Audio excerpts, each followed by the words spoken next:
লাইফে কখনো ৳২ জন্য কেঁদেছেন কিংবা মান অভিমান করেছেন কিংবা ৳২ পাননি বলে অনেক কষ্ট পেয়েছেন কিংবা স্কুলে কেউ ৳২ নিয়ে গেছে তারটা দেখে আফসোস করেছেন? এইরকমটা কি আপনার কখনো মনে আছে কিংবা হয়েছে?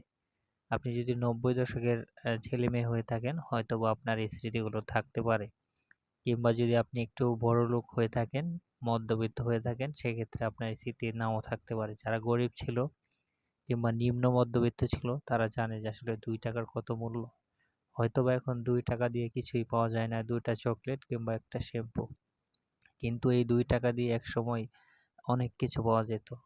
৳২ দিয়ে ১০ কিলোমিটার জার্নি করা যেত প্রায়। ১০ কিলোমিটার জার্নির জন্য ৳২ দিলেই চলতো। এই ৳২ নিয়ে স্কুলে যাওয়া যেত, ৳২ দিয়ে অনেক কিছু খাওয়া যাইত এবং এই ৳২ দিয়ে আপনার যে স্বপ্ন আছে, স্বপ্ন ইচ্ছাগুলো পূরণ হতো এই ৳২ দিয়ে।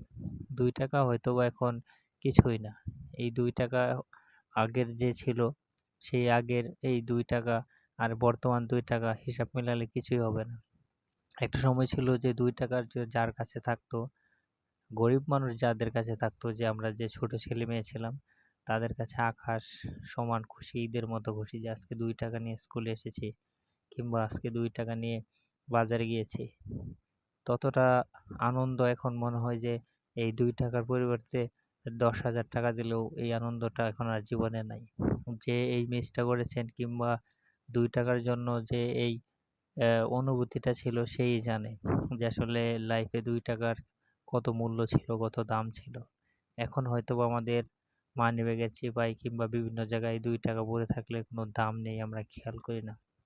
কিন্তু এই একসময় এই ৳২ জন্য আমরা অনেক আফসোস করেছি, কেঁদেছি কিংবা এই ৳২ নিয়ে আমরা অনেক জার্নিও করতে যাইতে পারি নাই। ৳২ জন্য অনেক জায়গায় যেতেও পারি নাই।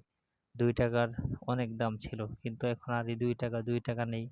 ওইগুলো শুধু এখন জীবনের শুধুই স্মৃতি। সেই স্মৃতি থেকে যারা শিক্ষা নিতে পেরেছেন, যারা বুঝতে পেরেছেন, তারাই আজকে সফল, তারাই আজকে সাকসেস।